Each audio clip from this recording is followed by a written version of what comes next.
आखिर माता कौशल्या ने राम को वन जाते समय ऐसा क्या कह दिया जिसे सुनकर अयोध्यावासी रोने लगे थे।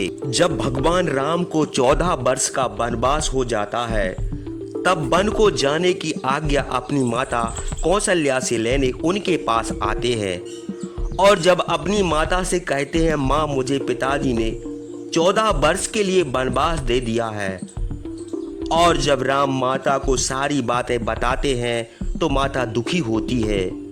जिस माता के एक ही पुत्र हैं वह भी 14 वर्ष वन को चला जाए तो उस माता के हृदय में कितना गहरा घाव बना होगा। राम कहते हैं, माँ मुझे वन को जाने दे, मैं अपना कार्य करके शीघ्र लौट आऊँगा। माता कौशल्या कहती हैं, ना राम, मैं तेरे बगैर नहीं रह सकती। लेकिन जब राम वन जाने को हट करने लगते हैं तब माता कौशल्या क्या कहती है। तो वीडियो को अंत तक पूरा देखिए। वीडियो अच्छी लगे तो लाइक एवं चैनल को सब्सक्राइब भी कर दीजिए। धर्मात्मा रामचंद्र को पिता की आज्ञा पालन करने में तत्पर देखकर कौशल्या देवी आंसू रोककर कहने लगी, मेरे गर्भ से उत्पन्न जिस राम ने कभी किसी प्रकार का दुख नहीं उठाया, वह सबसे प्रिय बोलने वाला राम किस प्रकार खेतों में गिरे हुए अन्न को बटोरकर अपना जीवन का निर्वाह करेगा।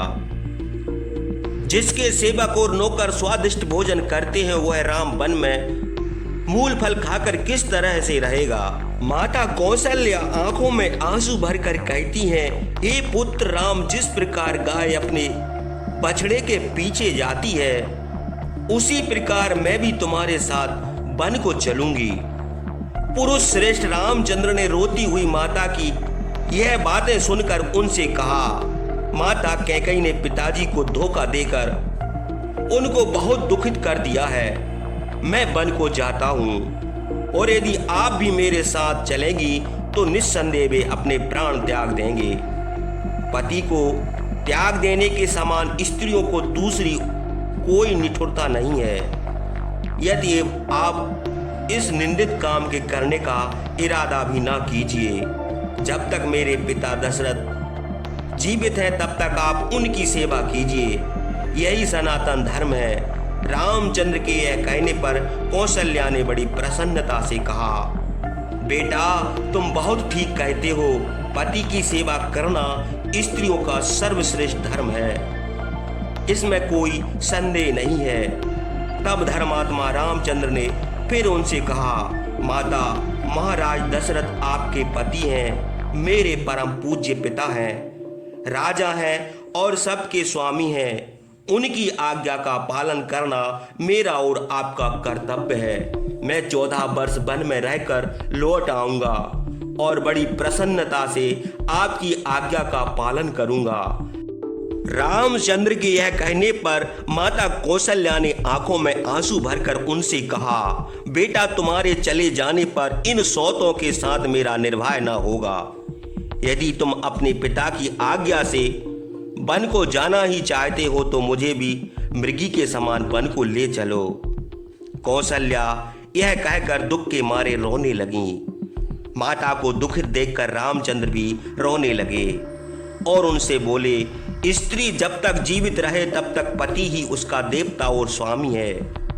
महाराज दशरथ मेरे और आपके प्रभु हैं, उनके जीते जी अपनी इच्छा अनुसार काम करना हम लोगों को उचित नहीं है। भरत बड़े धर्मात्मा और प्रियवादी हैं, वे सब प्रकार से आपकी सेवा करेंगे। मेरे चले जाने पर पिताजी को बड़ा शोक होगा। यदि उस समय आप बड़ी सावधानी से ऐसा प्रयत्न कीजिएगा जिसमें इस घोर दुख के कारण उनकी मृत्यु न हो जाए। माता मन लगाकर वृद्ध पिता की सेवा करना आपका धर्म है। व्रत और उपवास करने वाली स्त्री भी यदि पति की सेवा नहीं करती तो उसको नरक होता है। पति की सेवा करने से स्त्री स्वर्गलोक को जाती हैं। स्त्रियां के लिए देवता की पूजा करने से भी बढ़कर पति की सेवा करना श्रेष्ठ धर्म है। हे देवी, वेद और स्मृतियों में पति की सेवा करना ही स्त्रियों का धर्म बतलाया गया है। अतएव आप अपने पति की सेवा में मन लगाकर मेरी शुभकामनाओं के लिए संयम के साथ देवताओं के निमित्त अग्नि में हवन, फूलों से देवताओं की पूजा और धार्मिक ब्राह्मणों का सम्मान करती हुई मेरे आगमन की प्रतीक्षा कीजिए। यदि उस समय तक महाराज दशरथ जीवित रहेंगे तो मेरे लौटने पर आपके मनोरथ सफल होंगे। रामचंद्र की यह बातें सुनकर कौशल्या फिर रोने लगी। वे शोक से व्याकुल होकर रामचंद्र से बोली, बेटा, तुमने वन जाने का निश्चय कर लिया है, इसलिए अब मैं तुमको रोकना नहीं चाहती। काल गति कोई मैट नहीं सकता। बेटा, तुम निश्चिंत होकर वन को जाओ, तुम्हारा कल्याण हो। तुम जब लौट कर आओगे तब मेरे सब दुख दूर होंगे। तुम 14 वर्ष वन में रहकर पिता का ऋण चुकाकर जब लौटोगे तब मैं सुख से सो सकूंगी। बेटा, मेरी बात ना मानकर जो तुम वन को चले जा रहे हो, यह अचिंतनीय देव का ही प्रभाव है। हे महाबाहु, अब तुम जाओ और कुशल से लौटकर प्रिय वचनों से मुझे प्रसन्न करो। बेटा, क्या वह दिन कभी आएगा जब तुम जटा बदकल धारण किए हुए तुमको वन से आया हुआ मैं देखूंगी। यह कहकर रामचंद्र का कल्याण चाहने वाली कौशल्या देवी स्नेह की दृष्टि से उनकी ओर देखने लगी। उसके बाद कौशल्या ने धैर्य के साथ शोक त्याग कर पवित्र जल से आचमन किया और रामचंद्र के कल्याण के लिए अनेक प्रकार से मंगला आचरण करके उनसे कहा, बेटा, अब मैं तुमको रोक नहीं सकती।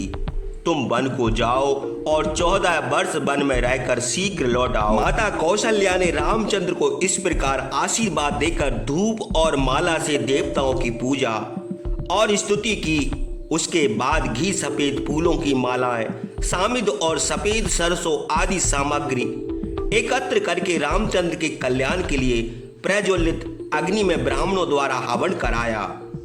रामचंद्र के आरोग्य के लिए विधि पूर्वक हवन और शांति पाठ हो जाने के बाद बची हुई हव्य से लोकपाल आदि का बलिकर्म कराया।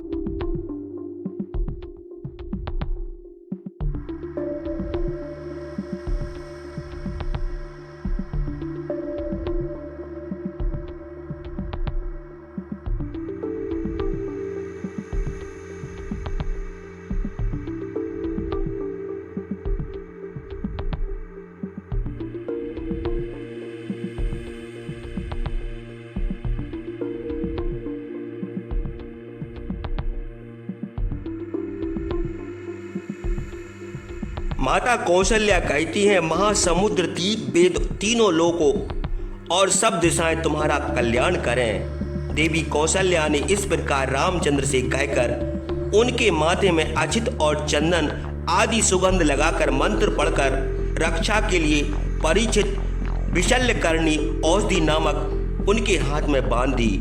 उसके बाद कौशल्या ने बार बार गले से लगाकर रामचंद्र का माथा चूमा। शोक के मारे उनका गला रुंध गया।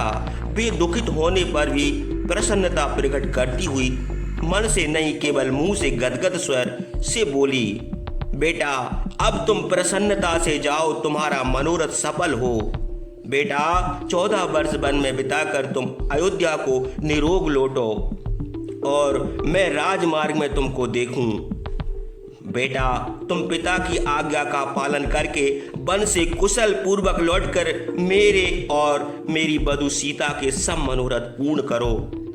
हे रघुनंदन, मैंने शिव आदि देवता, महर्षियों, भूतों, दानवों, सांपों और दिशाओं की पूजा की है। वे वनवास के समय तुम्हारा मंगल करें। इस प्रकार कहती हुई कौशल्या की आंखों में आंसू भर आए। माता कौशल्या ने रामचंद्र को बार बार हृदय से लगाया और उनकी प्रदक्षिणा की। उसके बाद रामचंद्र माता को प्रणाम करके चले जाते हैं। जब माता कौशल्या और राम के अद्भुत प्रसंग को नगरवासी सुनते हैं तो वह सभी फूट फूट कर रोने लगते हैं।